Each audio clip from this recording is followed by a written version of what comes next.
welcome back to the Fandom Zone podcast.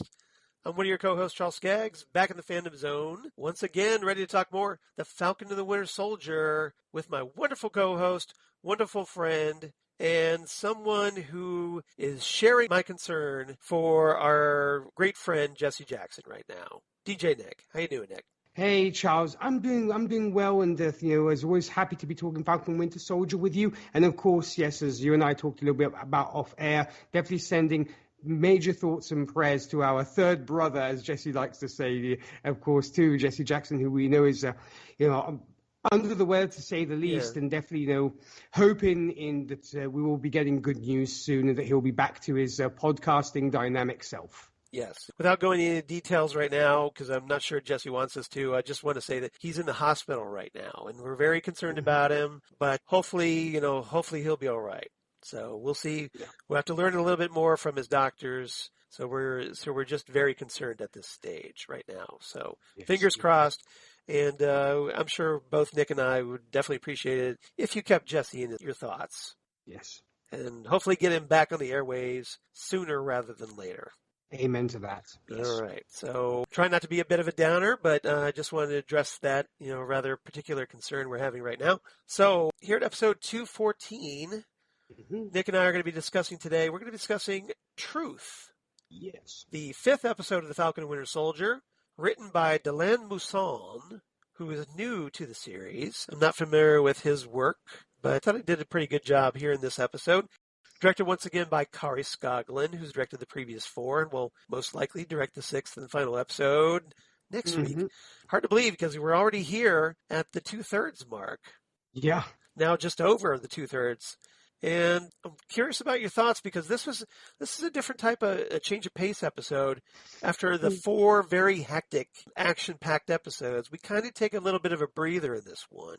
Yes. And I think a very much needed pause to address various events that have gone on these past 4 episodes before setting up into the final episode next week. So Nick, what was your thoughts, your reaction to this 5th episode, this penultimate episode? As you very well said, Charles, it is more of a meditative episode, I suppose, very more of a musing. Contemplative, perhaps? Yes. I mean, the fact that obviously, as you said, with all the action and stuff that had been going on, there was a lot to be addressed, as you and I actually had talked about in our previous episode when it came to how episode 4 had come to an end. So you think to yourself, how they're going to do it. And I think it also showed the show's mission as well when it came to social commentary as well, even more so in this episode. And I think also highlighted where everybody was coming from when it came to either their point of view or just the way they perceive the world. And it was fantastic. It was very reminiscent of some of the things we had seen somewhat in WandaVision when it came to those moments of a moment to reflect and just to really sort of more introspective. I would say it was a very introspective episode when it came to kind of really knowing the characters and what they have going on inside them. It was very much almost that kind of soul-searching kind of episode, if you will. Right. And I loved it because you can have those kind of episodes which seem to go nowhere, but this one actually had a destination, if you will, because it made me think of my friends who are big fans of The Walking Dead. Yes. They were telling me, and I have to be honest, I have not watched The Walking Dead. But from what these 2 friends of mine, I keep hearing them talk, and I kind of sit back and let them talk about it. And recently they were saying there were a lot of talky episodes which go nowhere. Yeah. And so they're like, all they're doing apparently is talking while there's zombies outside. But apparently they just have these very sort of empty conversations, if you will. And these were not empty conversations. I don't know if you watched The Walking Dead or are familiar with that. Definitely. Lori and I, we watched, I would say the first 7 seasons of The Walking Dead. Maybe the first 7.5. And, there are certain episodes where they did kind of take a time out to focus on the characters. Do a little bit of character development and dialogues between certain characters, especially if characters or a few characters were in conflict with one another. And it wouldn't just be like, oh, here's this zombie threat of the week. Right. And the thing about The Walking Dead, because the comic book series, I don't know if you've read it, by Robert Kirkman and Charlie I have Adler. read the comics, yes. So you know that, after a while, the zombie threat kind of becomes incidental Yeah, it kind of peters out a little bit. Yeah. It's not as front and center as it is in the early issues. Right, Yeah. exactly. Because, they after years, they've figured out things and they've got their act together and they know that how to essentially deal with the basic zombie threat. Yeah, it becomes almost routine to the characters. Right. So consequently, to make things more interesting, you almost have to kind of shift away a little bit and kind of put the zombies will always be there. They're lurking, literally lurking in the background, but it's not like a front burner event. They're not like right there unless it be something every so often, you've got this big herd of zombies and then it becomes a thing. Yeah.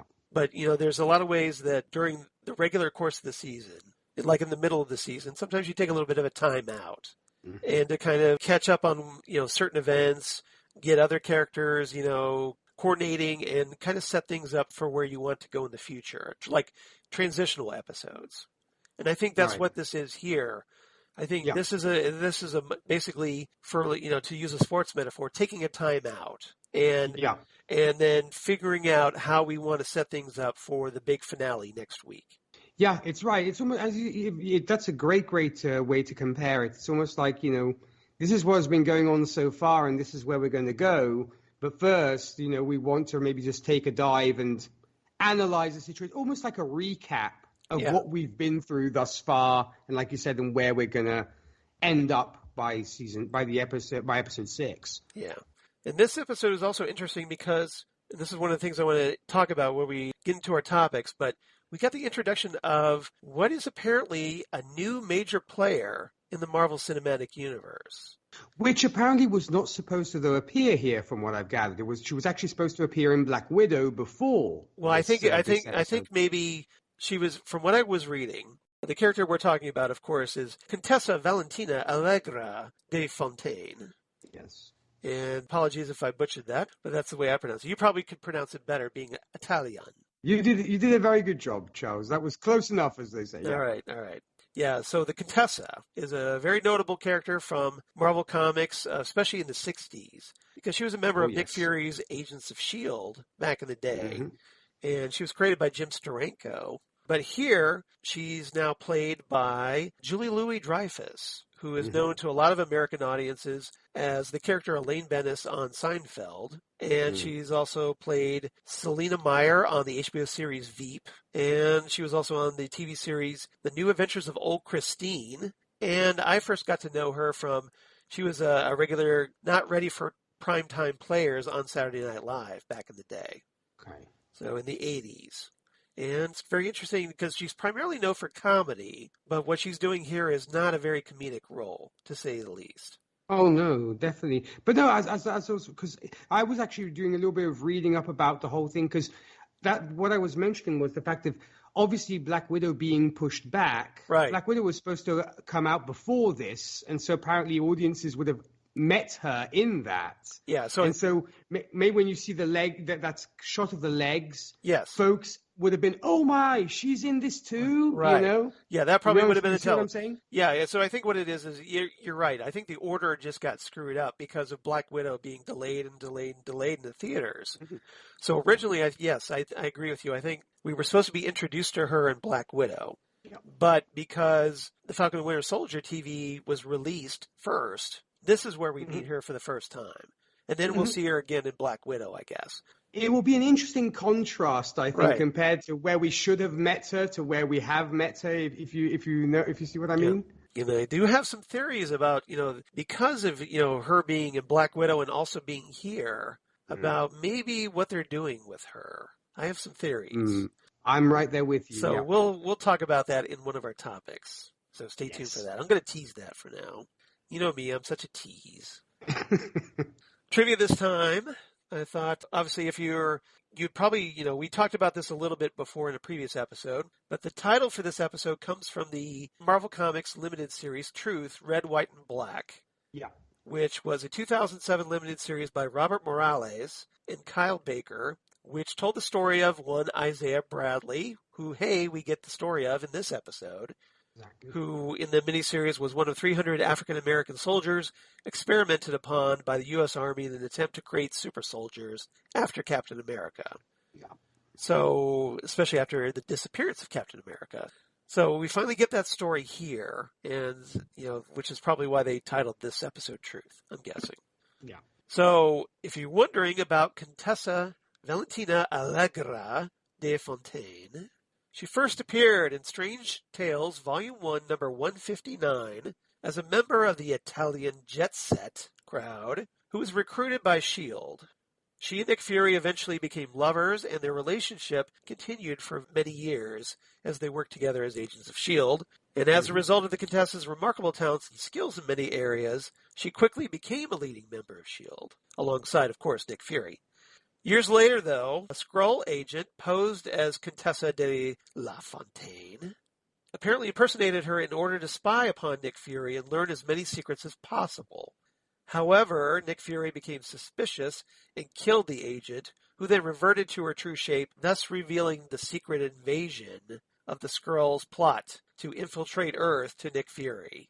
Mm-hmm. So, question is that one of the things they're setting up by introducing the Contessa?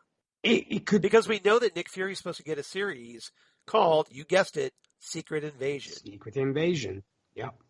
I mean, I suppose it could go so many ways because we know that, and I'm sure you probably have this in the trivia, Charles, and I hate to burn it. I've got some more, so. Exactly. So she does end up in allies herself with various groups. Yes. So, but please continue the trivia, Charles. All right. So later in the series Secret Warriors, and I'm sure this is what Nick is alluding to, mm-hmm. It was revealed that Hydra has always controlled S.H.I.E.L.D. right from the start, right from its inception. Yep. And the Contessa became the new Madam Hydra at one point during this storyline. It was revealed to actually have been a Russian mole recruited into S.H.I.E.L.D., working for the Russian espionage group called Leviathan, not to be confused with DC's Leviathan. Which is a much more recent story. Yes. So this particular betrayal was known to Nick Fury, however, who was working on bringing down both Hydra and Leviathan. And following the end of this conflict, the Contessa surrendered herself to Interpol and was last seen in prison, although it was heavily implied that Nick Fury was going to break her out of prison. Yeah. And in fact, you're thinking Russia, you're thinking Black Widow. Right.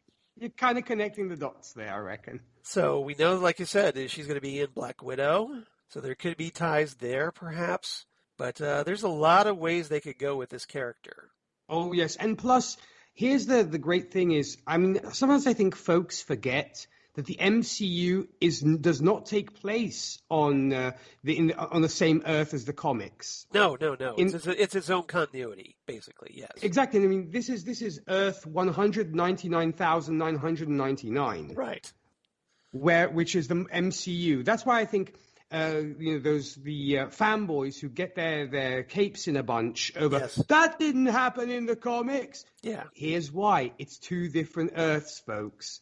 And which I suppose also gives Disney so much more leeway as to how they can spin characters on their heads. Or just like an Earth, you have the same character, but does something different, i.e. what we saw with Agatha Harkness, for example. Right. Maybe that Earth's Agatha Harkness is different from the 616 Agatha Harkness. Well, and when we talked about WandaVision, there's definitely some differences from the comics in the Marvel Cinematic Universe.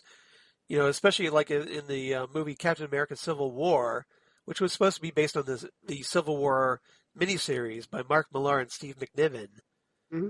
which was essentially, the entire Marvel superheroes being divided into two groups, one led by Iron Man, one led by Captain America. America, yes. And that's not really what happened in that movie. It was something that's little right. different. That's why. The basic premise, the basic premise was there, but they took some major liberties when making the movie. Yeah, that's why my headcanon goes to it was the same event, but it played out differently because it was a different Earth. Yeah, so there's no guarantee what they're going to draw from the comics here. Exactly, and they could just come up with their own ideas too. So we'll see what we get. I mean, in one way, it's good because it makes it more unpredictable. Yeah. But if you're a longtime fan, and I get that frustration as a longtime fan, you kind of like, well, why didn't they just do the comic book storyline?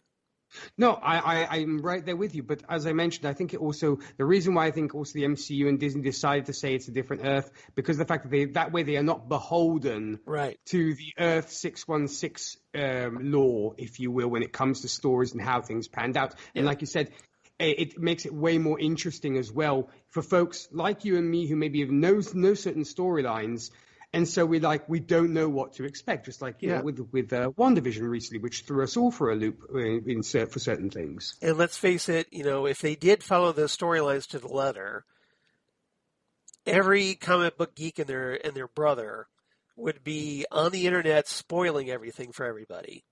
It's like, oh, I know what happens. Yeah. The clever clogs of the class is Right, like, I know what happens. Yeah, exactly. Like, oh, hey, I read that comic book, so therefore, here's what's going to happen, everybody. You don't need to go to the theater. It's all spoiled out for you. Yeah. So, he's going to die. She's going to die. This is a clone. That one's... And then you wonder why they change things. That's exactly why they change things. Mm-hmm. Yeah. Because you guys can't keep yourselves in check. Nope. Let's face it. Let's be honest about it. All right. 4 topics today, unless you had anything other trivia you'd like to add. Oh, Nick. I actually wanted to share the trivia about the prison where Baron Zemo is taken to, which is the Raft. The Raft, yeah, that's a good idea. Yeah, let's hear some trivia about the Raft. Because the Raft is one of the famous prisons or holding facilities within the Marvel world. Right. And it's actually where a certain group begins, if you will. It's somewhat where the Thunderbolts kind of get their baptism. Why, yes, it is. So are they setting up the Thunderbolts, perhaps? I am seriously hoping so, because when I heard the Raft, obviously I was geeking out so much, because I know about the Raft. We were talking about the whole Thunderbolts thing. We've been talking about it over the last couple of episodes. So right. Or maybe as we have been kind of seen in the past, maybe just teasing it because of I'm sure kind of people are going to be geeking out like yours truly, and just let's say we're taking them to the Raft. And I thought it was cool that they have introduced the Raft in the MCU as well, because it's a very well-known prison in the Marvel world. I was going to say, we've seen the Raft before, didn't we, during Civil War, I believe? Wasn't it? I think we might have, or maybe folks had forgotten about that. But but I think it's significant that they bring it up here because of all the Thunderbolts references they have been throwing out at us. Yeah. And so I thought it was interesting that rather than take Zemo to Wakanda, the Dora Milaje actually say we're taking him to the Raft. Right. Yeah. So it's very interesting. Yeah. It's I'm sure that wasn't done without any thought. I'm sure that was deliberate. So we'll see what happens. So maybe it might be time to go out and buy some Thunderbolts back issues. I'm just saying. If you're if you're one of those speculators. And plus, they're just good reads. Let's be honest. Even if it doesn't happen, they're worth reading anyway. Needless to say, I'm very glad I still have their first appearance in Incredible Hulk Volume 1, number 449, and the first several issues of their comic book series. So great series. Definitely hang on to those. Let's just say. All right. Yeah. Fingers crossed. All right. So we got anything else you want to add before we get moving? No, I think that was sort of the other sort of big point that I thought was worthy of addressing. Well, I appreciate you adding that. Thank you. Oh, no problem. 4 topics today. Okay. So that's topic number 1. Let's talk Uncle Sam himself. We got another mention if you noticed this episode. Uncle Sam. I'm sure that was deliberate. Let's talk Sam Wilson, his sister Sarah. Let's talk Joaquin a little bit, Joaquin Torres, and let's talk Isaiah Bradley, who had a very powerful scene because we get the return, thankfully, of Carl Lumbly as Isaiah Bradley, who we both loved the first time we saw him and wanted to see more of, and thankfully we got more. We weren't sure if we were going to get that. So I'm glad we got the full story in this episode. Mm-hmm. So what are your thoughts about Sam? Because Sam starts taking some steps in this episode. He finally, he was after being so angered by the shield, Steve Rogers' shield, the Captain America shield, talking about how it's got so much baggage associated with it. Someone gets a little more than familiar with that shield, especially during a certain montage scene. Yeah, I was hoping Hearts on Fire or something like would play while he's doing that. I was like, Yes. cue training montage and cue like that's AOR music. Yeah, it's right out of a Rocky movie or, like I said, the South Park, the Team America World Police scene where they have the montage song. Highly recommended if you haven't seen that. Oh, I believe, isn't it also Karate Kid where you have You're the Best playing in the background You're the best. too? You're the best around. Nobody here can take you down. Yeah. Or whatever. Yeah, I was like, cue that you have to, they had to play that at some point. The uber cheesy, yes. Get the training music, yes. So yeah, Sam. What about Sam? What did you think about him in this episode? Wow, well, quite a big episode for him. Quite a bit happened to Mr. Sam Wilson in this episode because obviously coming off from the horror that we had witnessed in the previous episode, where of course we had that blood-stained shield from John Walker, and then of course we get that big moment where Sam and Bucky confront John Walker to literally rid him of his shield. Like, we think you kind of should let go of the shield, not exactly in those words, but it's like, buddy, I think you don't want the shield anymore. We're kind of going to take it off your hands. Yeah, it's like, we're going to take this. I'm going to take this. You can, you have proven yourself unworthy. So, you stole the shield from Steve Rogers. We're stealing it back in that regard. To paraphrase Bono. Yes, it was kind of like, you have failed this city. Exactly. You have failed this country, more like, Even more so. Yeah, and as we find out when we'll talk about John Walker a little bit. So, Sam and Bucky, they get the shield back after a very, prolonged fight as they kind of double team the roided out John Walker. And interestingly, Sam had been knocked out, or at least, taken, left in a state of where he was unable to really confront John Walker toward the end of that fight. And he was like semi-unconscious. Yeah, a little bit, like he was been, a little rattled. But Bucky ends up, finishing off the job, and then instead of keeping the shield for himself, he gives it to Sam. Yeah, and in the process, Sam gets his wings broken off as well. Right. which is a big point as well, because he's like, I believe it's John Walker just kind of takes them and snaps them off his back. And so he's without those. And yes, I believe what happens is, Bucky kind of grabs the shield and dumps it next to Sam's kind of body, where he's kind of like, looking at him, he's semi-unconscious, and it's almost that callback to Civil War once again. Right. It's kind of what Cap had done when it came to Tony. He just kind of dumped the shield next to Tony, who was kind of like halfway between life and death, and he walked off. Right. And that's the vibe I got was that he kind of looked at him almost like, if you give away this shield one more time. Yeah, I'm coming for you. Exactly. I'm flipping the switch on the Winter Soldier and going after you, I think. I don't know. But it's like, you're not going to give it away this time. You're going to do it. You're going to do Steve proud this time. That's right. Yeah, and so he just kind of, he dumps it there, and eventually Sam comes to his senses, and it kind of reminded me of my drummer days when I see him walking around. They actually have a shield bag. I was like, maybe was Sam a drummer once? Because that's the kind of bag that have a symbol in, symbols in. Yeah, that was a very like form-fitting shield bag, right? I don't know where he got this bag. I'd like to know, because it pretty much fit it perfectly. And he's kind of carting that around. He's like, it was very interesting because he wasn't like openly, putting his arm through it and holding it out. No. Or he wasn't wearing it on his back or anything. He was keeping it in a bag.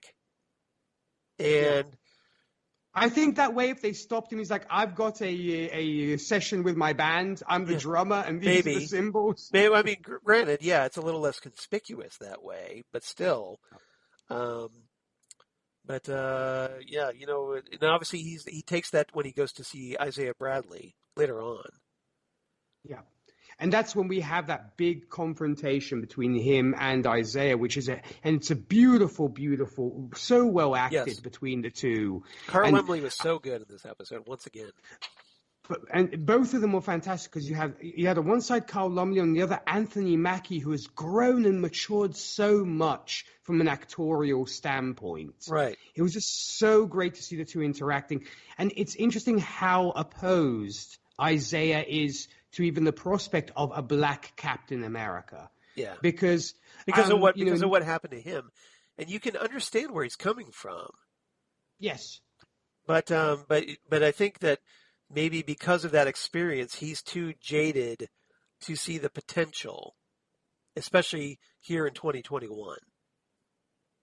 Oh, I definitely, obviously it's colored by his experiences. Right. But then I think also it's because he's maybe so disillusioned with his country. He almost feels that maybe if a black man became Captain America, he'd almost see in his eyes, he'd be like an Uncle Tom, if you will, kind of, you know? Yeah, traitor. Kind of betraying.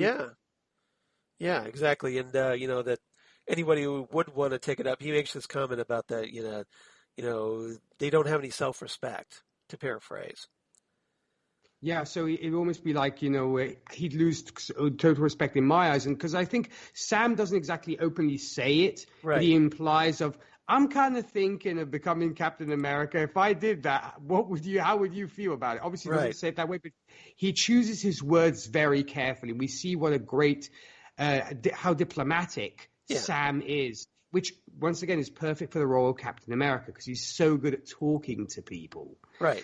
And he's using a lot of that PTSD counselor, that support group advisor thing that we talked about last time. That it's finally coming through, and that's where his headset is, and that's where he's focused on. So he goes to go see Isaiah Bradley, looking for. I don't know if he's looking for advice, but he's looking for just more information. To kind of, he wants to know more about his story. He wants to know about what he's in for, and get some perspective before he makes this full decision. And I think also to maybe get to know a little bit more about the super soldier program that Isaiah was involved in, seeing as now he has on one hand obviously John Walker, who's a super soldier at this point, and also obviously he's dealing with the Flag Smashers, who are pretty much all possess the super soldier serum. Right. So maybe he thinks through Isaiah's telling, he might get closer to cracking the code, if you will, of what makes a super soldier tick, kind of thing. Yeah. So it could be an investigative thing as well. But the talk is great, and you do see that Sam takes it all in. He really says, this is food for thought. Granted, he does still stick his ground, but I think he doesn't. So he isn't like, okay, this is what Isaiah told me, I'm going to do the complete opposite. I don't think that's the case. No. He's like, okay, I've got something to think about, because right after that chat, he doesn't, obviously we don't get the training montage. He decides to go see Sarah. He's like, maybe I should go back to what really matters, as in helping my sister, fixing the boat, taking care of my nephews, and all this kind of thing. And it seems like he puts the super soldier thing on the back burner. He's like, I'll wait to see what happens. Yeah, I think at just that moment, that talk with Isaiah gave him some perspective, and caused him to, he wanted to kind of reflect and think about it for a while. And you notice he actually talked to Sarah about it. He said, this is what Isaiah told me, and then what do you think? He asked her. Yeah. And she kind of says, well, it's not up to what Isaiah, it's up to what you are. And they kind of come to this interesting understanding, because remember at the beginning, Sarah didn't want to get rid of the boat, or Sarah wanted to sell the boat, excuse me, and Sam didn't. She wanted to sell it, yes. Yeah. And, they go through this whole thing that, they realize that, they don't, Sarah comes to this decision that she doesn't want to sell it after all. So, which of course makes Sam happy, but they talk about the importance of it. And Sam makes this comment about not wanting to erase the history. Yeah, because when they're about to paint over it. Right, exactly. Kind of like Isaiah's history being erased by the government. Mm-hmm. Yes.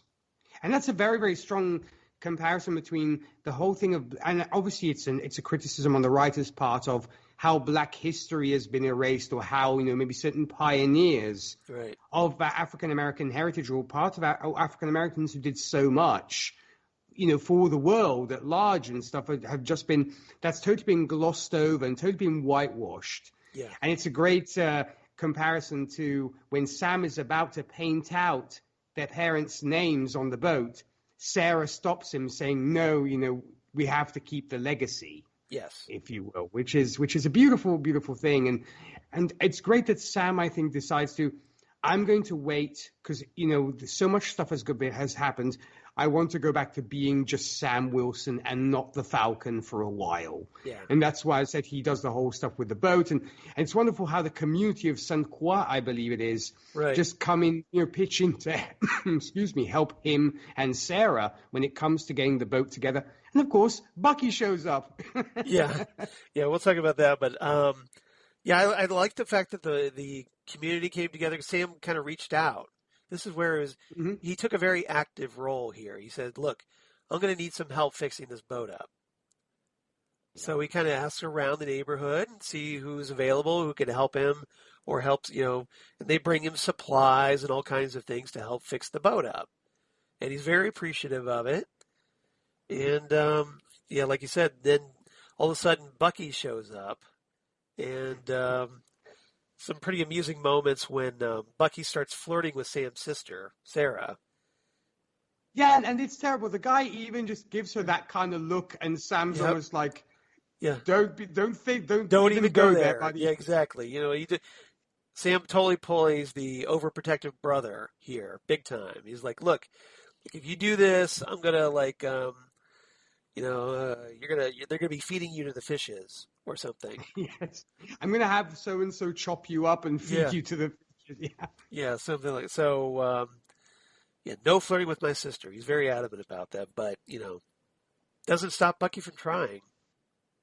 Yeah, and even when he doesn't say anything, Sarah might pass by. He's like kind of doing the nod, like, "How are you doing?" "Hey, how you doing? What's up?" And Sam's like scowling at him, and I love "How you living?" Yeah, exactly. But it was great. I like this sort of light moment because we've had, prior to that, we'd had that very passion-filled battle, and all, things were going on. It was great to see you can enjoy some moments of happiness. And unfortunately, even in this case, probably being colored by having watched so many horror movies, I was like, okay, what's going to happen now? Is somebody just going to pop up? Is there going to be an explosion? Right. Is Sarah going to be shot? Is something going to happen to break this moment of calm? She's going to turn out to be a Skrull or something? What's going on here? Yeah, exactly. I was just waiting for something to happen. It doesn't. It doesn't. Not yet, anyway. One of the things we talked about a little bit, where Sam, after getting the shield back from John Walker, with Bucky's help, obviously, he goes to see Joaquin. And this is after, like you said, his wings were broken. So in a very interesting scene, especially if you remember what we talked about what happens to a certain Joaquin Torres.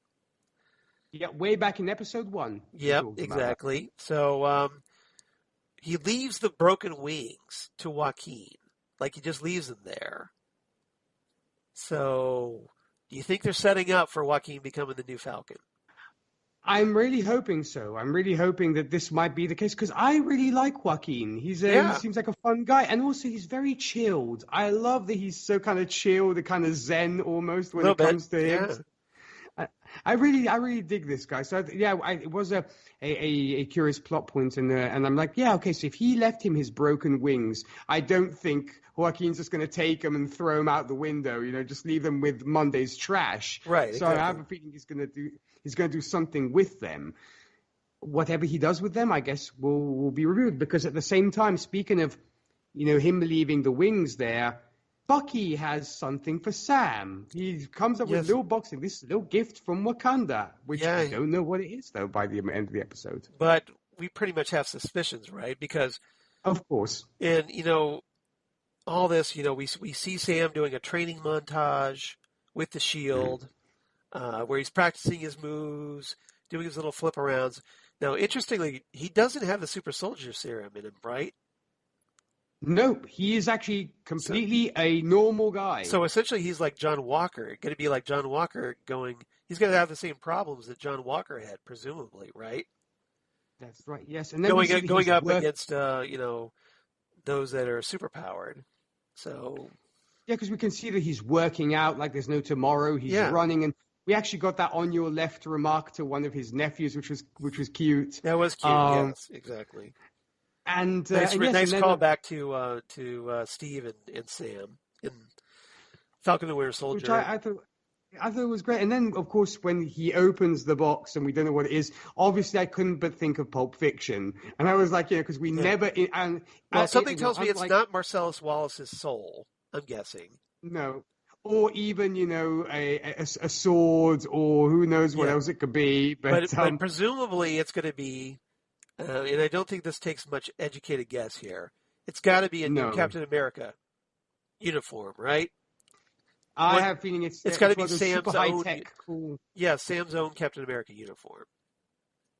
Yeah, and you know what? If Shuri has had a hand in that, it's going to be like the best of the best, super high-tech stuff right there. Right. And, this is something that we talked about since we first started talking, the Falcon and Winter Soldier, that this saga, this story here that we're being presented with, is the story of Sam Wilson becoming Captain America. Mm-hmm. And this episode is perfect proof of that. We see him training with the shield. He's now being more, accepting of this. He gets this nifty little super suit briefcase from Bucky. And as we see at the very end of this episode, he takes a deep breath as he opens it, right before needing to do something to confront Carly and the Flag Smashers. So it's right there, people. I mean, Sam Wilson is going to become the new Captain America. Yes, I think here it's very much safe to say, and I also want to point out, I think it's very altruistic on Bucky's part that he basically almost like has one last favor to ask the Dora before they head off, and he uses it for a very selfless reason. He's like, I have one more favor to ask you guys, because and lo and behold, this is the favor that he called in, because we're like, who knows? You're wondering at that point, it's like, what did he ask them? And that's what we get when it comes to the so-called favor he called in from Wakanda. I could just imagine, though, the reaction from Ao going like, he wants another favor? After freeing Zemo, the man who murdered our king? Yeah, but I'm sure that when it reached Shuri, if she had a hand in it, she would have gone. She was all over that and geeking out that there's no tomorrow to create something new. And we know what a genius Shuri is when it comes to that stuff. Yeah, he was probably like, tell Shuri, White Wolf needs a suit for his buddy Sam, and sure enough, she delivered on that. I think you're absolutely right. All right. Anything else? Any thoughts about Isaiah Bradley's story? Well, it was obviously it hit a little bit close to home, seeing obviously the recent events that have been happening, of course, especially in the US. Yeah. And I actually had goosebumps while far too Isaiah often was in the US, I might add. But yeah. They happen far too often. Very, very well said, Charles. And it just gave me goosebumps, the way he just talked about it and how well it was spoken, and just. And we also get to the whole story about the fact of faith and the woman who helped him, and that great love and all this kind of thing. It was just so beautiful, and once again I hope this won't be the last we see of Isaiah, because hopefully this maybe cements somewhat of his relationship with Sam, and maybe Sam will come back to him for either advice or almost a mentor or a father figure even in Isaiah. Right. Because Isaiah's not as grumpy as he was the first time that Sam showed up, and I have a feeling that he probably knew that Sam would come to see him at some point, right? Yes. Yeah. Yeah. In fact, because he's like out back, I think, I don't know if he was cooking or something like that, and Sam shows up. And Isaiah's like, oh, okay, oh, you're here. And he's not like, kind of get out of my house and all this Yeah, he kind of wasn't as thing. angry about it this time, definitely. Yeah. So I hope this almost might be a constant in Sam's life. And that going forward, we might get more of Isaiah in that capacity of almost a paternal figure to Sam. Yeah, he could be like act as a mentor for Sam, in a lot of ways. Because obviously Isaiah comes from a different perspective than, say, Bucky does. So, yes. Yeah, might have a different outlook on things, perhaps. Yeah, you just really felt bad for Isaiah. I mean, they talked about, like, they hid the letters from his wife that she wrote him while he was in prison, and then was denied any final communications with her, and then she died. And he was tortured over and experimented on over and over again. Yeah. Yeah, you understand why he's so jaded and so resentful of what happened to him. But I thought it made a good comparison because Isaiah with his history, his perspective, and now Sam with his perspective, being a younger man of a different generation. Yeah. So essentially it's that different generation saying, yes, we know that things were horrible back then, but we're still willing to fight for the change. And we still have that, maybe it's a little idealistic, but we still have that hope that things can change. Yeah. And I think that's why maybe it makes him even more adamant to take on the mantle of Captain America for people like Isaiah. Because I think to him it's almost like a recognition of the struggles and what Isaiah went through. And I think, also for African Americans in general, because through their words, you can tell they are also referring to the strife and the oppression and everything else. That's the struggle, the black people went through or have gone through and are still going through in the U.S. And so I think he's doing it for them. He's doing it for people like Sarah, but he's also doing it for people like Isaiah. So I think that's why he really is. He's now totally on board with, I'm going to do this. Yeah. Yeah. I think he made his decision. The moment he started working out with that shield, I'm pretty sure that decision was made. Because otherwise, why would he be working out with that shield, right? Exactly. If he wasn't going to do this. All right. Anything else about this topic? I know we talked a lot about it, a lot of characters and a lot of backstory, but yeah, just a lot of important things in this.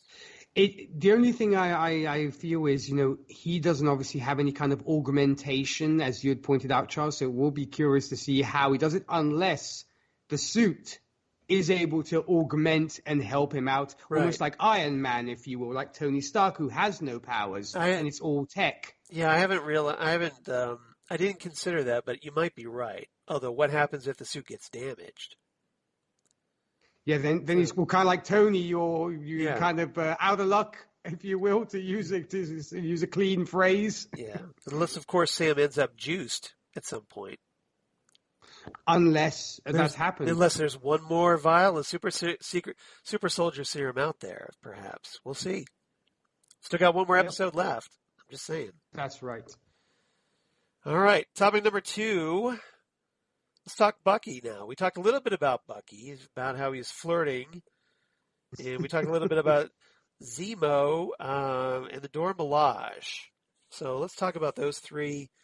Anything more you'd like to add about Bucky? Well, we do get that rather, that great scene where Bucky confronts Zemo, where he pulls the gun on him, and he's like kind of and no surprise, where's Baron Zemo? He's back in Sokovia. That's where he's been all this time, and so he's happily kind of there. And obviously, we see Bucky draw the gun. Well, there is no more Sokovia, right? Wasn't it just he was at that memorial? for Sokovia? Yeah, it was kind of the memorial of what used to be Sokovia. Yeah. Basically, now Sokovia's just a statue. Sokovia was here, memorial. Yeah, exactly. That's right, exactly.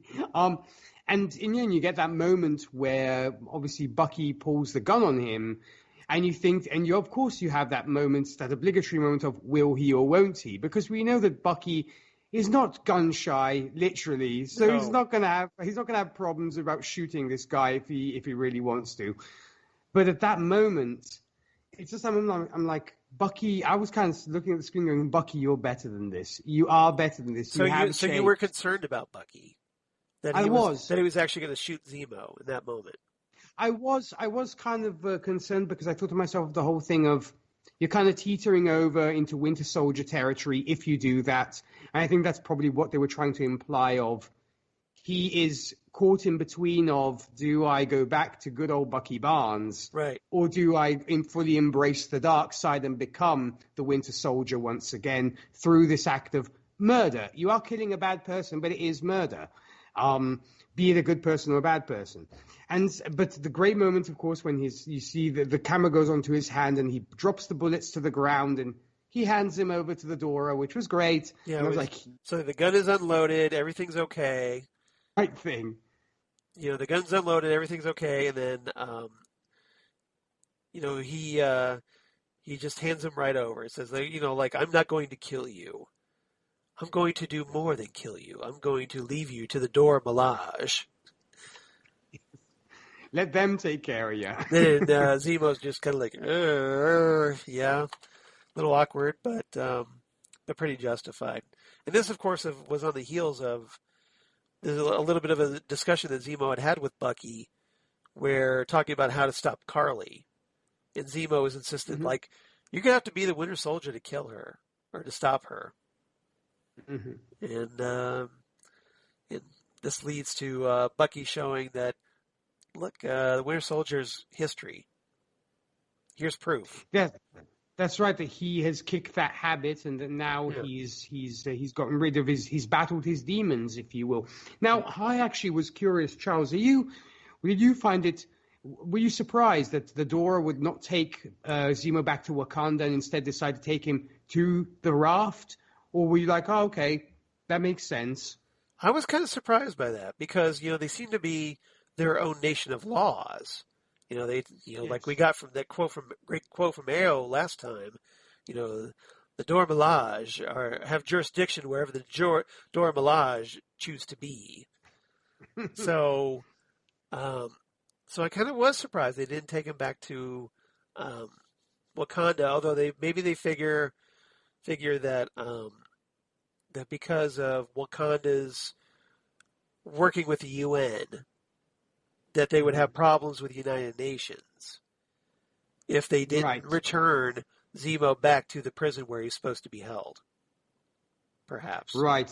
Which probably makes more sense. And plus, from what we know, the raft is a high security prison.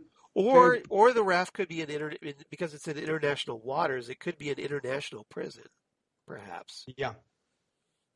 So, yeah. I think so too. Yeah, so I don't know, but it did surprise me that they wouldn't take him back to Wakanda, but if they're setting up the Thunderbolts, like, could possibly happen. We'll see. Yeah, and but yeah, because it was surprising because they were so kind of gung-ho about wanting to get their hands on this man. Right. And you're like, once they finally do, they just cart him off to prison, which seems a little bit odd, seeing how much you've set up the fact of them wanting Zemo so bad, because you'd figure it's almost like makes me think of Nazi hunters. Yeah. You pick up a Nazi in South America, you're going to try him in Israel in front of people who have kind of maybe suffered at his hands, or families who lost members because of these people. You're not going to just, we'll just put you in jail and that's that. Yeah, that's what it kind of made me think of. It was a little bit odd in that sense. They were so, we got you. Now you're taking you to prison. Yeah, it was. I mean, there might be more circumstances behind that decision, but we don't really know what they are. And I don't know if we're going to know what they are. So a little bit of an oversight, perhaps, I think. I guess so. I don't know. I don't know why. Hopefully they explain it, but I'm not sure they will, to be honest with you. All right. I don't think so either. I don't think so either. So anything else about Bucky? I know that his relationship with Sam obviously has taken a turn. You know, there's a great moment after Sam is doing the montage thing that you know, Bucky's there and they're kind of tossing the shield around back and forth. You know, I love that. I love that. You know, it's kind of like bouncing off trees, like it's in like a pinball in a pinball machine, going off the bumpers. As if they were kind of playing with hacky sack or something, and you're playing with this, you know, kind of almost hallowed piece of vibranium that is kind of. But they make a point that, you know, like, oh yeah, you know, we're not friends, and like they suggest like, well, you know, partners. Well, we're not really that either. We just kind of know somebody. But my point is that it seems like they're going out of their way to say that they're not friends, but it seems apparent that they have now become friends, whether they want to admit it or not. Right? Very much so. Yes. Yeah. Maybe they're kind of like they're too proud to admit it. That's what I think. I think that's part of it. Foolish pride. Like, you know, well, it's the whole male thing. You know, like you know, maybe it's you don't want to cave in. You know. Well, you don't want to like, oh yeah, you like, you know, you're my friend. I care about you. You know, you don't want to admit that. You know, we have to. Because the guy's like, oh, you're such a wimp. Yeah, we have to pretend to be antagonistic toward one another when in fact we're actually friends. So. Yes, just to keep up appearances. Yeah, we can't. Yeah, because we're so high in testosterone, you know, we can't say we're friends. It's not good for our look, right? You know, we can't just bro hug it out. We have to snipe at each other or pretend to snipe at each other. That's right. But obviously their relationship has changed since episode 1, as it should. It sure has. All right. Anything else about Bucky, Zemo, or the Dora? No, I was just very, very happy about the relationship that Bucky and Sam have. I wonder whether something might happen between him and Sarah, because she wasn't you know, minding the fact that he was, you know, flirting with her. Yeah. And I think they might actually make a nice couple. But you know, it was maybe just a tease. But it would be kind of cool, I think, if Bucky did hook up with Sarah. And in the meantime, I think Sarah would want to hook up with Bucky just to piss off her brother Sam. Yeah, to spite Sam. Just to spite Sam, right? Yes. But in the meantime, I wonder whether by episode 6 we're going to address the whole Yori story. I know it rhymes, but yeah, we haven't heard anything more about Yori. No, we haven't, have we? No, I mean, it's quite a big plot point. I wonder whether they will address it in some form or shape in episode 6, because it was kind of a big deal. Not to mention the beautiful young lady that Bucky walked out on when they were playing, you know, drunk battleships. Right. Unless they kind of bookend the series with that, where Bucky, the last we see of Bucky, he goes to Yori's daughters, or not Yori's daughter, but I mean. The girl that he was seeing in episode 1, and they kind of bring that full circle, like, hey, I'm back. Sorry, let's play. Yeah, you up for Battleship or whatever, or something like that. I don't know. We'll find out. It might be because it was quite a thing. They made quite a deal of it in the early episodes. So I believe it was episode 1 or 2, but I think it was actually episode 1. Yeah. And so makes sense. As you said, a great idea to bookend it, because you started with that and you kind of left it unaddressed till the last episode. So, well, and one of the bits of advice that Sam gives Bucky in this is, hey, you know, instead of just trying to atone or like avenge or atone, what you need to do is get involved in these people's lives and show that you care about them. And what better way than to actually confront Yori and tell him what happened with his son? Right, yeah. So we'll see what happens. As heartbreaking as that will be. Yeah, it will. So good luck, Bucky. Good luck with that. We'll see what happens. Topic number 3. Let's talk John Walker, the former Captain America. Mm-hmm. And let's talk Countess Valentina Allegra de Fontaine. So John Walker. So as we talked about, he gets the shield stripped from him by Sam and Bucky. then he goes to a hearing and officially has his title of Captain America stripped from him as well because of his actions, killing Nico in the last episode. So we'll talk about. Why don't we talk about that? I want to get your thoughts on John Walker's rather, shall we say, passionate address to the people stripping him of his title as Captain America and his refusal to turn it over. And later, let's talk about the Countess, because the Countess just happens to show up as John is sitting outside with his wife. And she seems to recruit him for something down the road. So what do you want to talk about first? Well, I mean, I guess we could, I could kind of mix mash a little bit together. First off, when it comes to the hearing, added to all this, John also gets dishonorably discharged, I believe, as well. Or I think dishonorably or honorably discharged. I can't remember when. They called it other than honorably discharged. Whatever that means, because it's not a dishonorable discharge, but it's like some nebulous in between thing. Yeah, it's exactly something in between, and so he loses all his. He's also stripped of his ranks military wise, so no pension when it comes to that, according to his rank, which is definitely going to hurt in the later on down the line. Yeah, he's going to need his money, right? So yeah, so no military pension for him, and. You do get first off the resentful soldier, which I can very much understand when it comes to vets, in the sense that we did so much for you, we put our lives on the line, and this is how you treat us. And I almost felt it might have been somewhat on the writer's part, that criticism of how vets are treated. Granted, in John's case, he did something incredibly wrong, but just the way he says it, because he carries on the whole thing of, I played by your rules, I did what you told me to do, and this is what I get.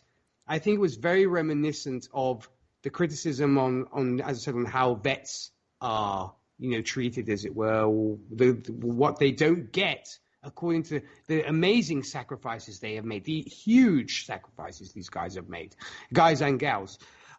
He gets very emotional. He talks about how, like, you made me this. What I am is because of you, and now you're treating me like this. Mm-hmm. So he's kind of like decrying the whole unfairness of it all. Like, look, I did everything you told me to do, and you want to take away the Captain America title from me? Mm-hmm. So that's his position on this. Yes, it is. Granted, okay, here he's dead wrong because what he did was horrendous and he had no business doing it. I wonder also how much it is the super soldier serum as well, because you can see he's very much a changed man since then. Right. There's very much more of a dark side to him. He just looks disturbed, if you will. Granted, okay, he is still also dealing with the trauma of having lost his partner. Lamar, yeah. Of course. So there is that, but I think the serum has definitely flipped a few switches, and there's definitely something more dark and to him. And we see this with how he confronts Lamar's parents and says that Nico was the man who killed their son. He openly lies to them. Yes, he does. Saying, I killed the man who got your son. Yeah, he doesn't say a thing about Carly at all. Yeah. So, but... Granted, it might be to give them peace, but I don't think that was the smart move to make. You shouldn't lie to No. I mean, I see what his intent was, or maybe it's because he wants to feel validated and feel like he is still the hero, and wants to be told, "You're my hero. You avenged our son." So it could be a search for validation on his part, is why he's trying to maybe believe the lie himself, even though he knows it's not true. But as they say, you tell a lie long enough, you end up believing it. Right.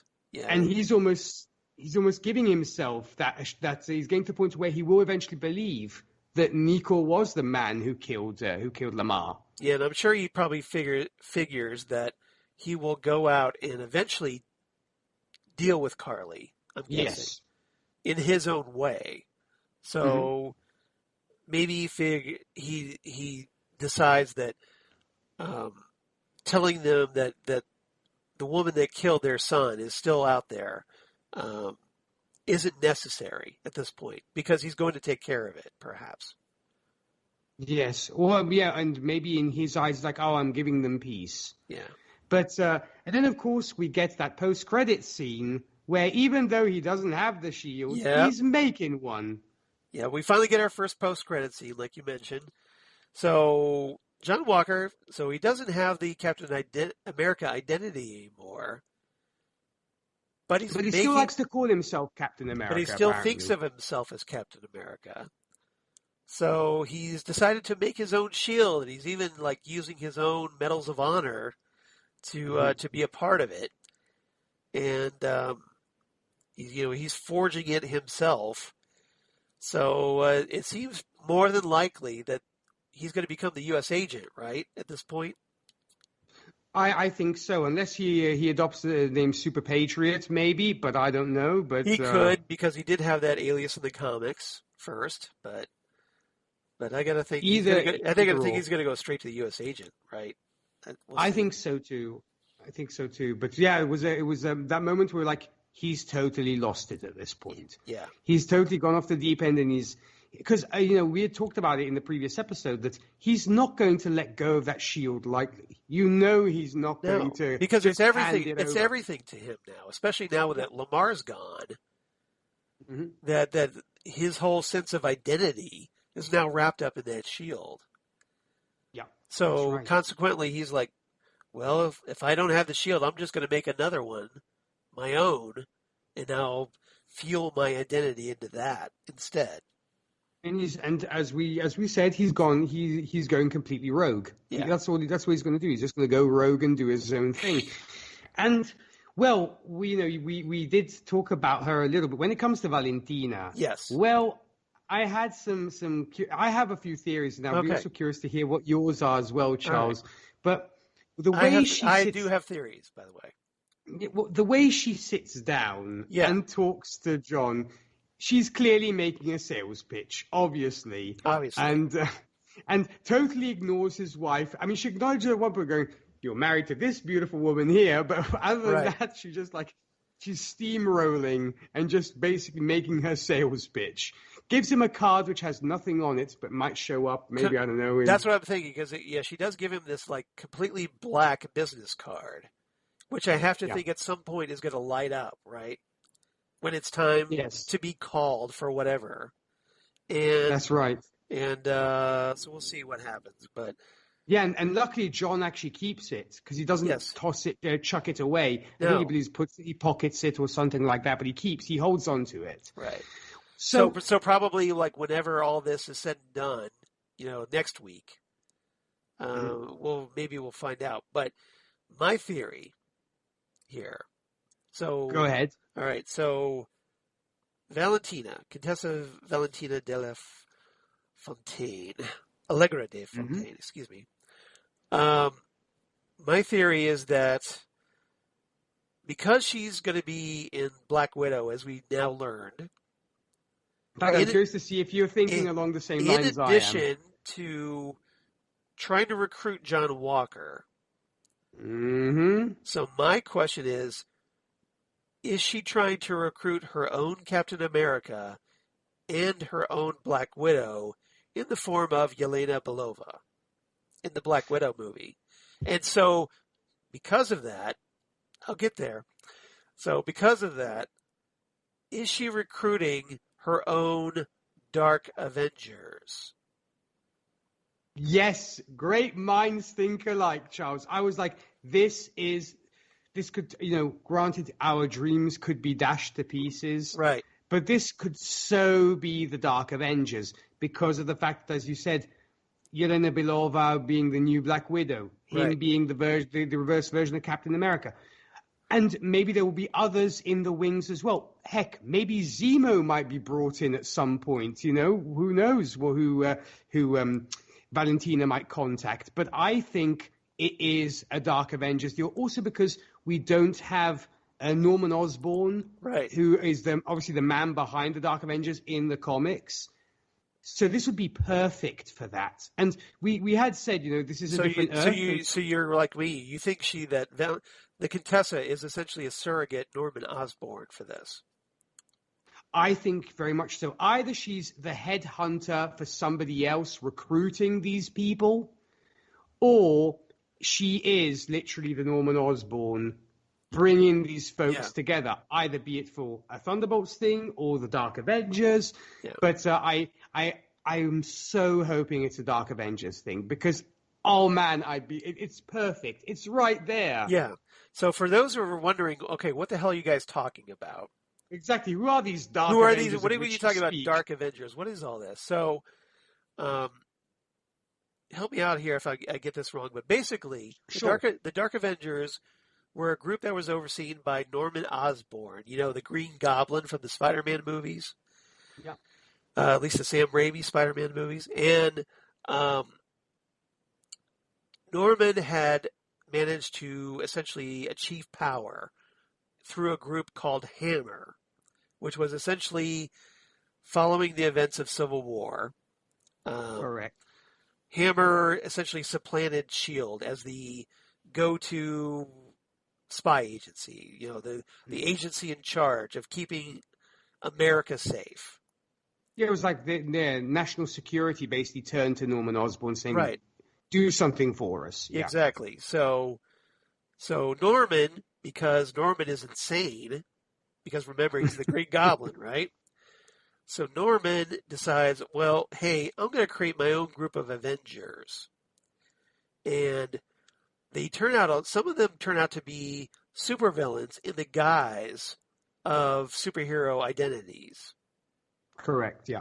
Along with some other heroes that, for whatever reason, they're not the shining examples of being superheroes, perhaps.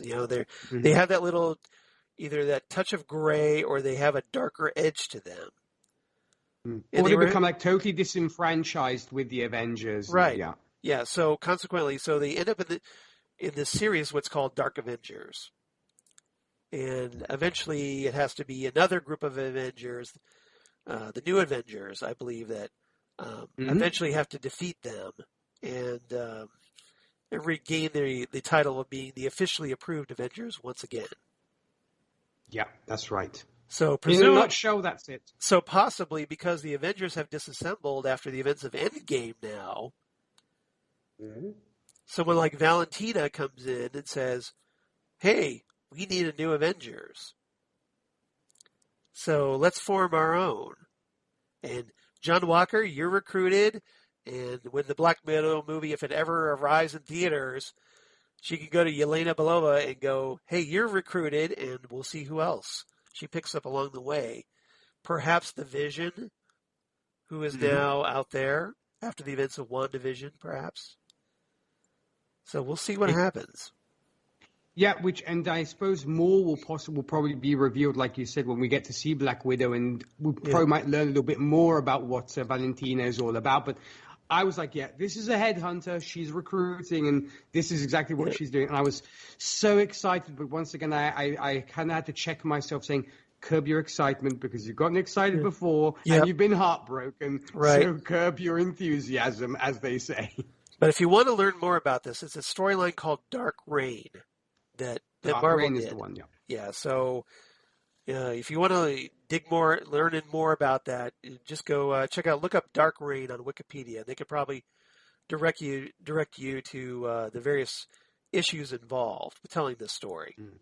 So it's a really good one. I really enjoyed it. So the artwork is great, the story is great, and now thanks to obviously trade paperbacks and wonderful things like like Comixology and what have you, you can actually get them as one collected trade paperback, which is fantastic. You don't have to kind of scramble for just the single issues, which is actually what I did at the time, and actually own that in physical form and digitally. Yeah, and in the comics, if I recall correctly, Norman also had his own version of the Thunderbolts. That's right. So maybe Valentina would also be responsible for this, where Baron Zemo would come into play, creating the Thunderbolts in this Marvel Cinematic Universe version. Yeah, and I think to myself, the reason why also they didn't kill him off is evidently because they probably have plans for him in the future. Which is great, because we get more Daniel Bruhl as Baron Zemo, right? Yes, That's a win for everybody, and maybe more Zemo dancing. Hooray! Yeah, exactly. Give us I think that will be the next More trending gifts. thing on. I think then it will be the next trending thing on TikTok. Yeah. Is everybody learning the Baron Zemo moves on TikTok? Yeah, that's right. I'm doing my own little Zemo dance here. All right. So I'm glad to know we're on the same page when it comes to Yes. the Contessa. So we'll see. But what do you make of Julia Louis-Dreyfus being cast as her? We didn't really talk about that. I think the casting so far was spot on. Granted, we didn't get that much time with her, Right. but it was incredibly impactful. That's why I feel it might have been even more impactful had Mr. COVID not been around and we met her in Black Widow, because there would have been that moment of, oh my God, it's the Contessa, That was, it was, because just the way it was shot, it was supposed to be a tease of, this is somebody you've seen before. Right. Because if you recall, it's almost like out of focus, and we start with the boots and we move our way up. Yeah, exactly. These boots were made for walking, needless to say. Yes. That's just what they'll do. And one of these days, these boots are going to walk all over you. I'm just saying. So that's the thing. What did you make of that, Charles? I mean, did you get that same vibe? That was supposed to be, I totally agree. Yeah, I agree with you. I think it was set up for, as a follow-up to Black Widow, but obviously because of events, this came first. So it's that's just the way it worked out. But, it's very interesting. Like I said, Julia Louis-Dreyfus has this comedic background, and here she is playing a character that, from the comics, is generally associated with Nick Fury. So she's almost serving in a Nick Fury-like role, perhaps because Sam Jackson's kind of phasing out, probably after the Secret Invasion series, I'm guessing.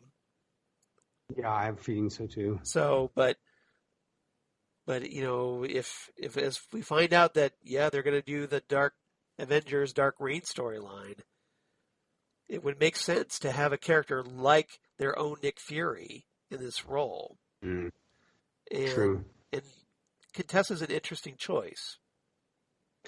It is an interesting, also because what I love sometimes about seeing theories on the interwebs sometimes is people were throwing out the craziest of theories, and we actually kind of have to get to one as well, because I'm sure we will address this as well, of who will be the person they will introduce in episode 5. Some people were like, we'll be getting the power broker. Some people actually thought it would be Wilson Fisk, of all people, from Daredevil, which would have been fantastic. I mean, Vincent D'Onofrio, it was amazing as the Kingpin. Matt Murdock. I heard Matt Murdock was listed as a possibility. Yeah, some people were like, because John Walker's going to need a lawyer. Could it possibly be Matt Murdock, or could it be She-Hulk and the thing of bringing in She-Hulk? Yep. Don't forget Mephisto. I'm just saying, don't forget Mephisto. He's coming. At some point, he's coming. Just hang in there. No, but that's and as this is the fandom zone. Yeah. Obviously, it's all a thing about, of course, fan theories, and I actually want to send a shout out to the people in the interwebs out there who come up with the most amazing and enthralling theories. Right. Because I read them and I could totally buy that. They're probably not going to do that, but I could totally go with that. Yeah, I think it's the nature of the geek to try to find meaning, and try to find the most elaborate connections. Like, I'm going to use my mastery over comic books to come up to calculate this, this amazing theory, and this is why, and here's how it all connects, and not really thinking that generally the simplest explanation is the correct one. Occam's razor. Very well said. Yeah, exactly.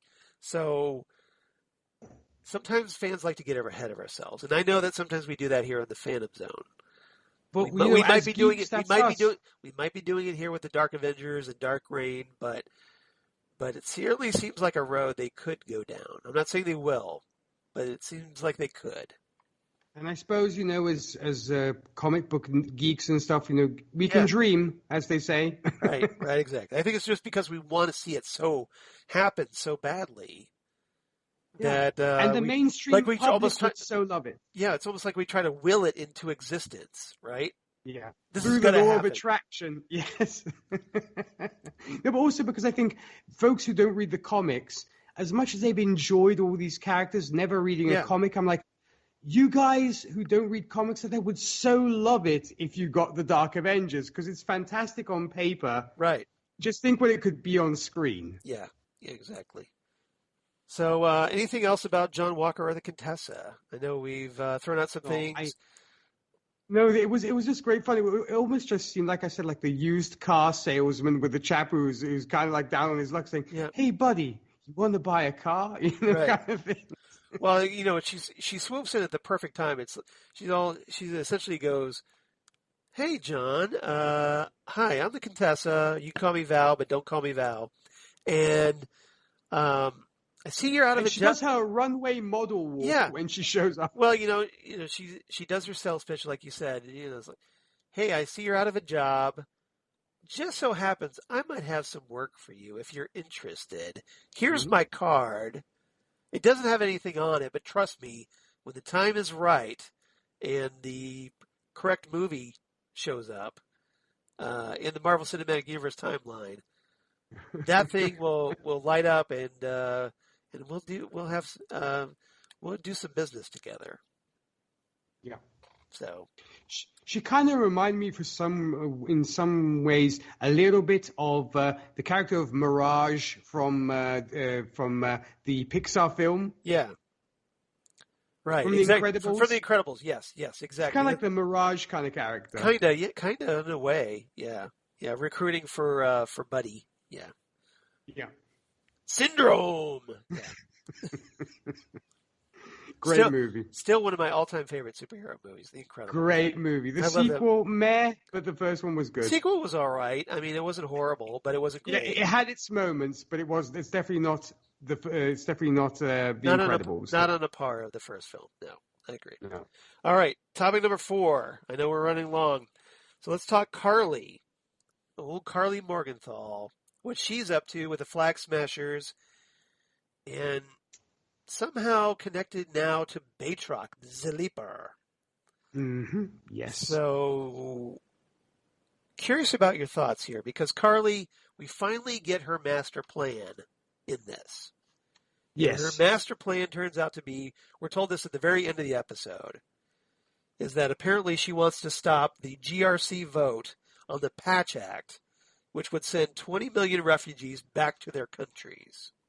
Yeah.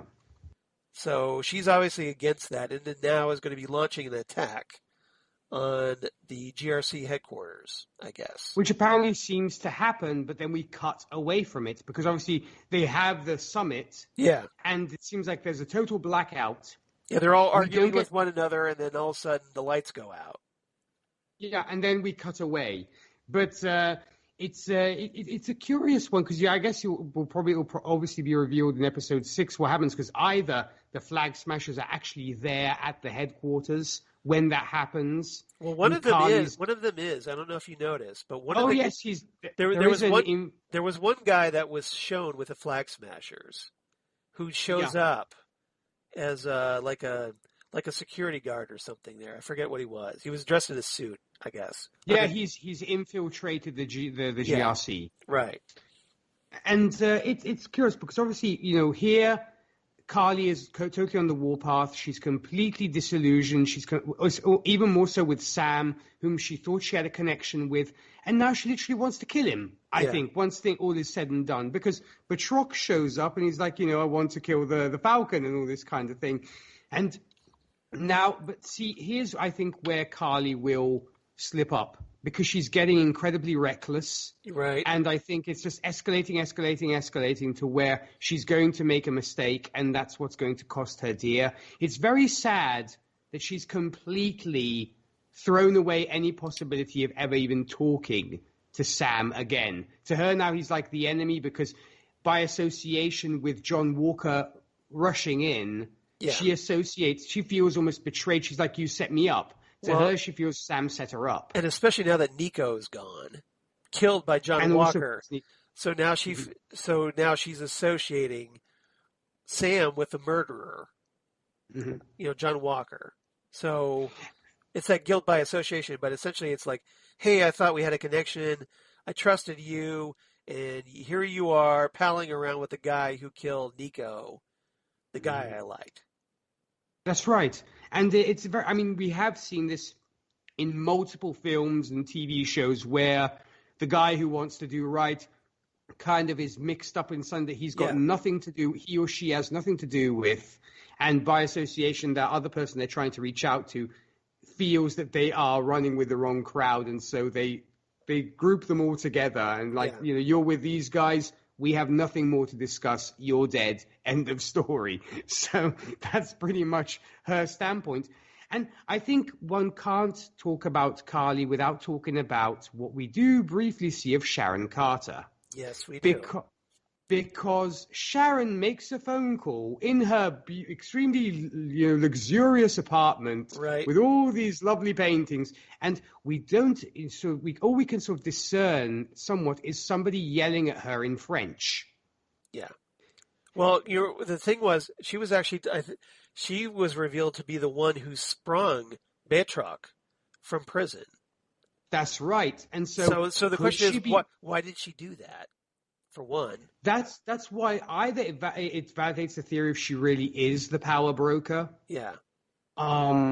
Because of the fact that because does that mean that she's involved in what we saw in the first episode where Falcon was fighting Betrock? Right. And did she orchestrate that hit and that operation? It could lead all into that. So it was curious. We saw very little of her, but enough. Yeah. That she is somewhat connected to Carly as well, because she sends Betrock to Carly. Yeah. Now, the question is, either is Sharon working with the Flag Smashers, or is Betrock going to infiltrate the Flag Smashers and kill Carly because she stole the serum? That's a very good question, and we don't know yet. So, what do you think, Charles? Sharon is definitely a puzzle. Yeah. There's nothing here that I saw in this episode that still doesn't make me want to revoke my own theory of the mind control, right? Of Sharon Carter being mind controlled, perhaps by Dr. Faustus or somebody else. That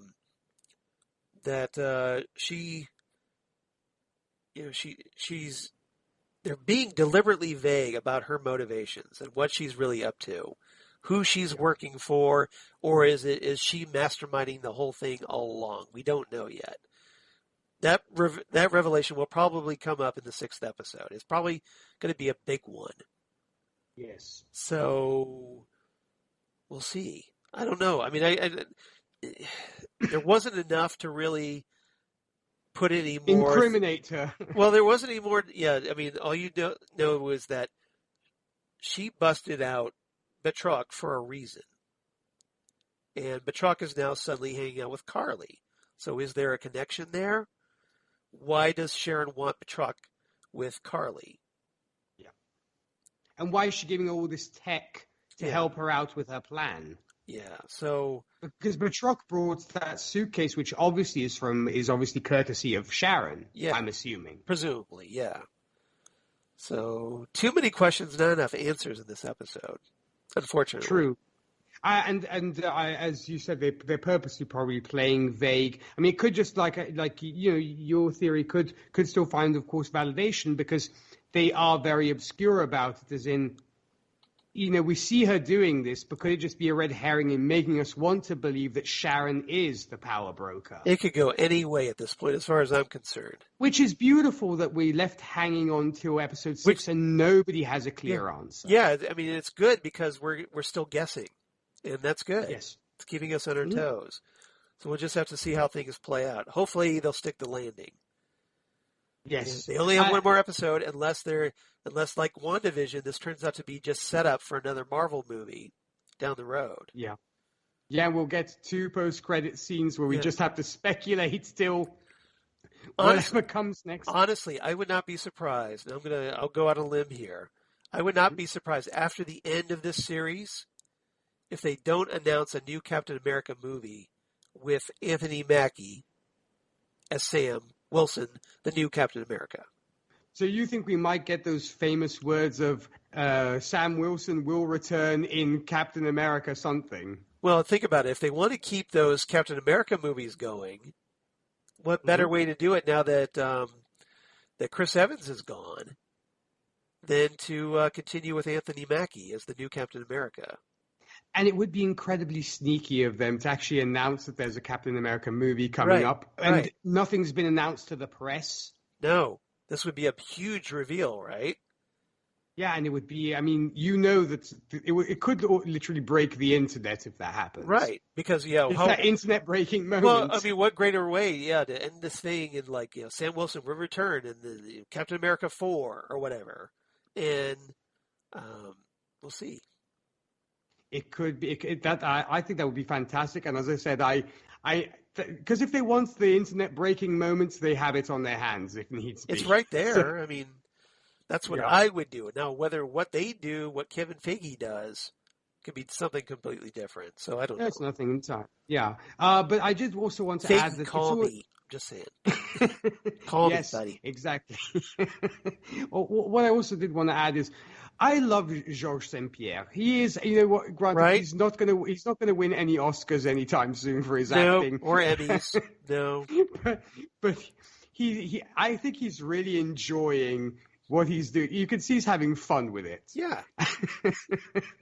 And I love that he's like, when do we go and kill the Falcon? Give me the Falcon. Right. He's really into what he does. And you got to like a guy who enjoys his work, right? Exactly. Yeah, and as I said, he's a big fan of the Montreal Canadiens. Kudos to the man from Quebec, kind of representing, if you will. So are you saying that you want Georges to become an enforcer for the Montreal Canadiens? I'd love that'd be so cool. I mean, I know that he is a fan of the Canadiens himself. I mean, there have been photos of him with the Habs jersey and what have you. But hey, if we had him as our enforcer, nobody would touch us. Right. Although he just has to do this and look imposing. He just has to remember to keep those skates on the ice and not in somebody's face. Yeah, that's right, and not do like a roundhouse kick or something. Right. Yeah, he could do a spin move and end up like decapitating somebody with one of those skates, perhaps. That's right.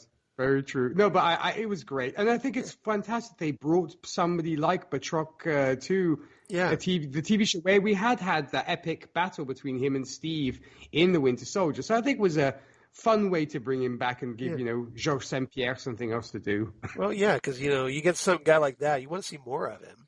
And this is a great vehicle for that. Mm-hmm. All right. Anything else about this episode? I know we talked a lot about it. Indeed, we did. No, but it was just fabulous stuff. And of course, as any episode prior to a finale, it was a lot of setup before we get to, of course, the big episode 6. And I was actually hoping, possibly maybe because I'm greedy, in a little bit more, because when I saw the runtime of 1 hour and 0 minutes, I'm like, ooh, this will be yummy. But I thought to myself, though, how much of this is going to be end credits? And sure enough, right? But at least the 1 hour meant there was a post-credit scene.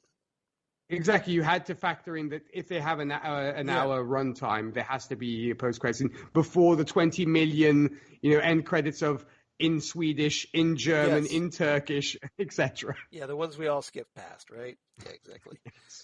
All right. If there's nothing else, what's your favorite quotes of this episode? Some pretty good ones. Okay, well, there are quite a few. And, well, I just went to 2. The first one, I had mentioned how much I love Joaquin and how so sort of chilled he is. Mm-hmm. When he talks to Sam, he's like, anyway, all we can do now is sit tight and just chill. Sometimes there's nothing to do until there's something to do. Yes. And then Sam actually adds on to that. He says, that's bizarrely wise. And then Joaquin replies, well, I'm a bizarrely wise man, Sam.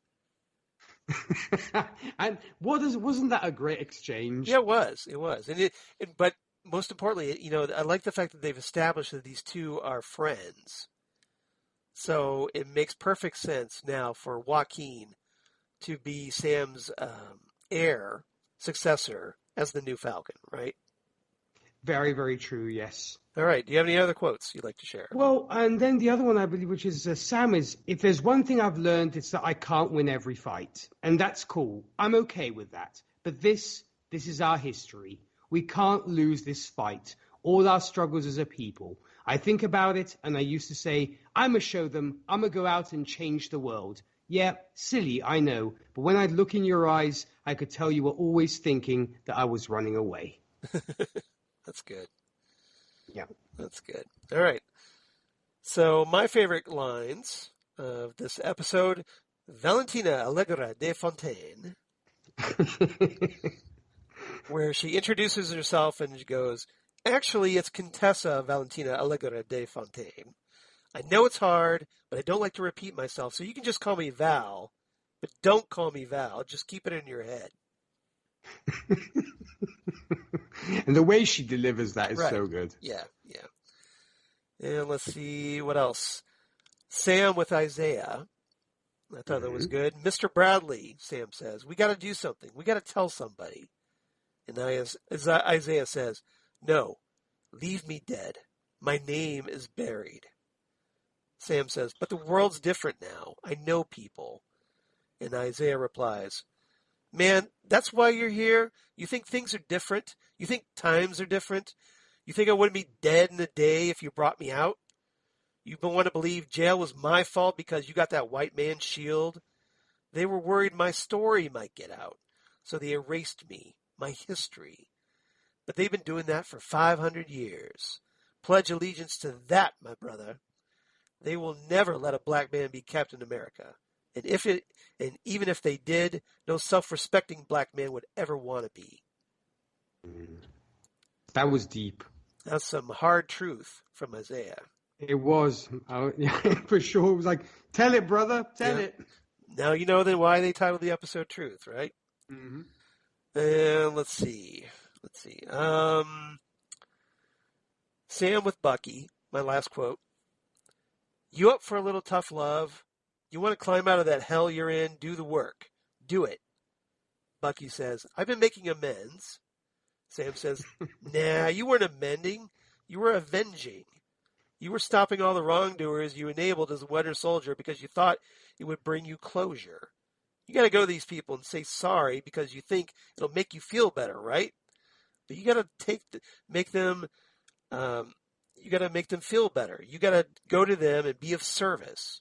I'm sure there's at least one person in that book who needs closure about something, and you're the only person that can give it to him. Bucky replies, probably a dozen. Sam says, that's cool. Start with one. Very nice. Very nice. I like that a lot. Yes. Agreed. All right. So what's your rating, sir? I'm going to give this 9 out of 10 broken wings. Okay. Well, I'm right there with you. I thought that even though this is a very change of pace episode, it slowed way down from 4 hectic episodes, but I think we needed to, so I'm going to give it a solid 9, like you. 9 out of 10 super suit briefcases. Very nice. Honey, where is my super suit? Very well played. I'm sure I don't know. Well, I need it. The city is in danger. Beautiful. Yeah. Beautiful. Sorry. I just love Sam Jackson in that scene. I thought he was hilarious. No, it's one of the best parts of the film. Yeah, it is. All right. So, Phantom Zone news. The only thing I really have, I thought this just came out, actually. Right. Dominic Purcell announces exit from Legends of Tomorrow via Instagram. Wow. So, the guy that plays Heatwave on Legends of Tomorrow, Rory. Yes, and I'm still I'm still reeling from that. Right.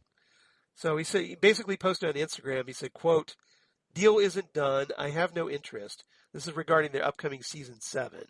So presumably after this season, he would leave. Right. That would be true. Yeah. Whatever they cash, they throw on the corporate level. I'm walking away from CW Legends of Tomorrow. It's been a total pleasure and a humbling experience bringing DC Comics' iconic character Heatwave, a.k.a. Mick Rory, to life. I smashed this character. Not an actor in the world could have done better. Fact. Time to move on and see how this S unfolds. Katie Lotz and Nick Zano, look after the kids coming through. They need education. They are a number. Teach them not to rely on loyalty from the studio. The studio does not care. Wow. The actors' work ethic and talent must give them the confidence to question authority. Much love to all. It's not lost on me how very fortunate I am. Then he goes, actors hit me up on DM.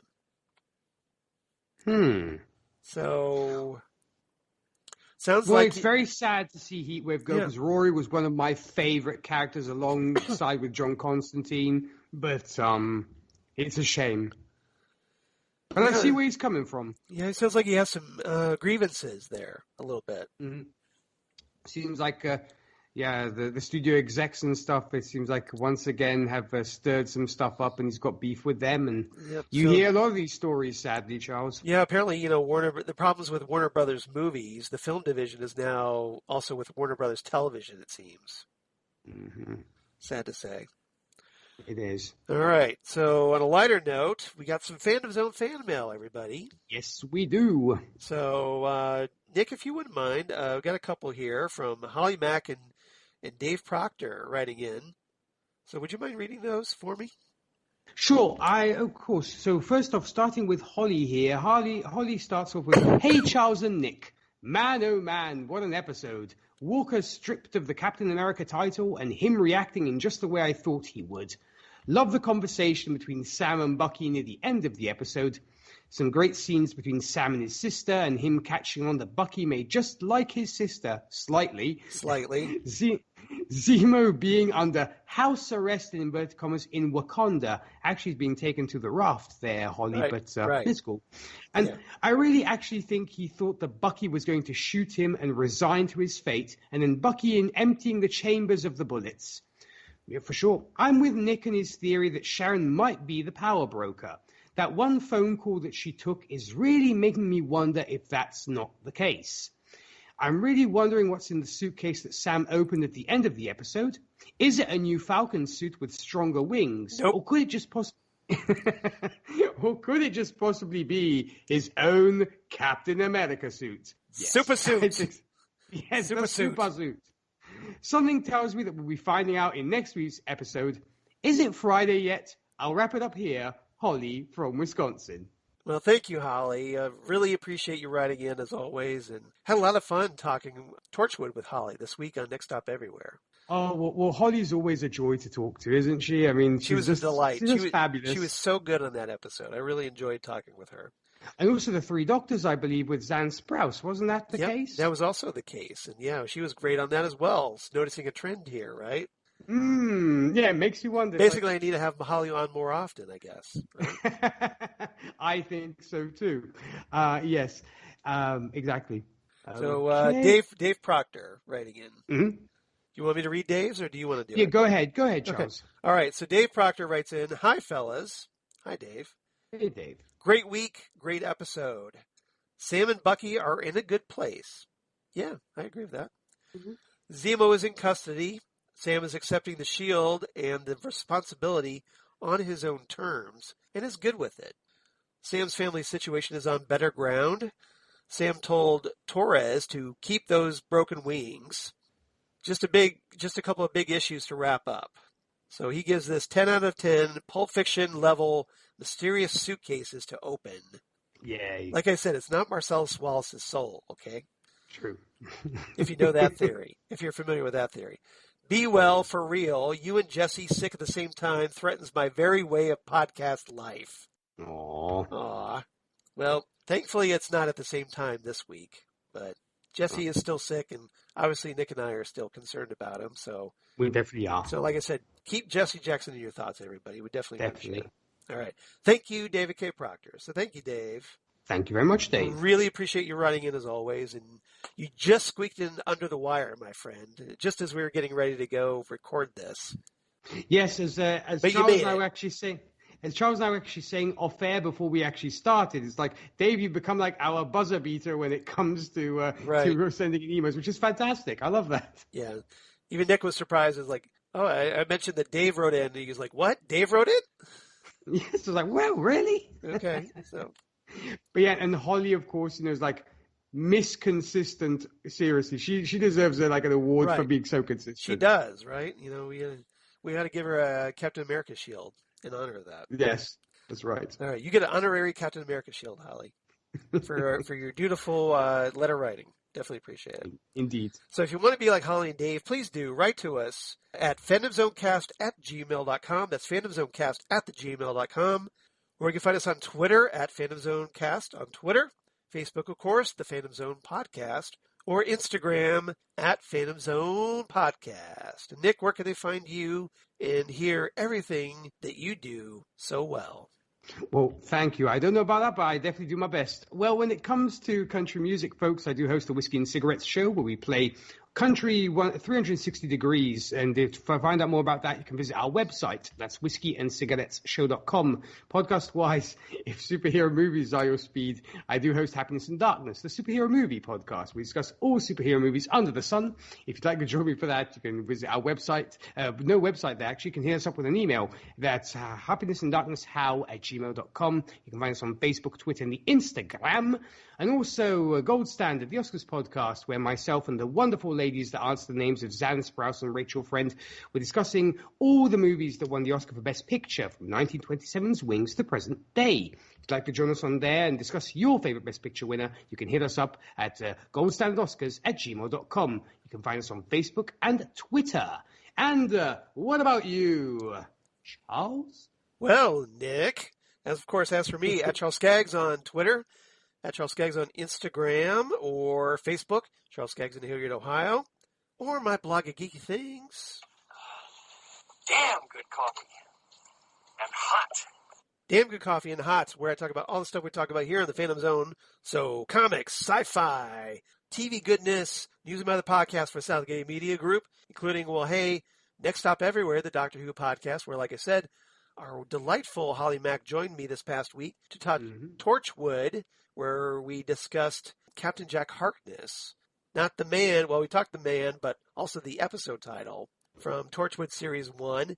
And then coming up next week, we're going to be discussing Something Borrowed from Torchwood Series 2, which featured the wedding of Gwen Cooper and Reese Williams. So that's going to be a lot of fun to talk about. And then we got another week after that of Torchwood Month. So hope everybody checks that out on Next Up Everywhere. Ghost with the Twin Peaks podcast, where Zan Sprouse, who's coming up with a birthday this week. Yes, indeed. So happy pre-birthday, Zan. And happy birthday. We talked David Lynch and all kinds of Twin Peaks stuff, of course. And right now we're going to be coming up next for our Ghostwood episode. We're going to be discussing the short-lived HBO anthology series Hotel Room, which I haven't seen, Zan hasn't seen since 1995. So this should be a pretty interesting discussion. It's 3 episodes, a very short-lived anthology. So we're going to do these for the next coming up episode, and then 2 more after that. And some very interesting actors, one of whom that Zan's really looking forward to, Crispin Glover, has appeared in this, who never worked with David Lynch prior to this or after this. So if you're kind of curious, but you look at that Crispin Glover and you realize, well, this is a guy who should work with David Lynch, right? So if this is where he does, and we're eventually going to be talking about that here in a couple episodes. So stay tuned for that. I think it's going to be a very interesting discussion. I hope everybody checks it out. And then lastly, but certainly not leastly, Drunk Cinema, where Zan and we recently talked Forbidden Planet, the 1950s sci-fi classic. We were going to record this past week, but Zan had some company over. So we're going to have to wait a couple weeks, and then we'll be discussing the 2002 martial arts comedy Kung Pao, Enter the Fist. Yes. Which should be a lot of fun if you've ever seen this movie. I actually recently took in that movie, Charles, after, having talked about it. I thoroughly enjoyed it. You did? Yes, I did. Good. So you'll be looking forward to our discussion of it. So I certainly will. And Zan has not seen this movie, by the way, unless she's watched it in the meantime. But it should be very interesting for her because, but she gets to meet the chosen one, and Tungy, and of course Betty.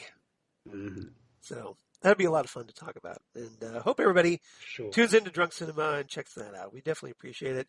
And I'm sure my co-hosts, including DJ Nick, would always appreciate you guys sharing our links and helping spread the word. And, we definitely appreciate it. And we definitely appreciate you listening and supporting us.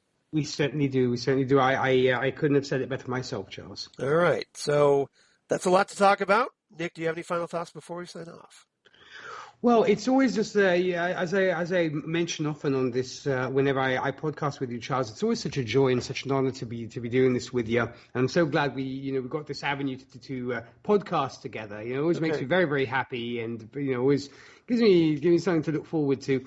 And of course, my thoughts once again return to Jesse, and just hope that he will be back, as I mentioned before, to his podcasting self, and yes, and and so of course my thoughts and prayers definitely go out to him, and in hopes of a speedy and full recovery. Exactly. We're always like Nick said so eloquently, we're keeping Jesse in our thoughts. Hope you do the same, because we definitely care about him. Jesse and I have been friends since the 1990s. He's the guy who gave my wife Lori away at our wedding. So this is a very big deal for me. Knowing that he's not feeling well and is having some health issues. So fingers crossed he pulls out of this and does well. Yes. We're obviously keeping him in our thoughts. In the meantime, though, everybody, thank you again for listening. We really appreciate it. Hope you're enjoying our discussion of the Falcon and Winter Soldier. Then come on back next time, episode 215, as we discuss the Falcon and the Winter Soldier, episode 6, the series finale, right here on the Phantom Zone podcast. Goodbye, everybody. Ciao.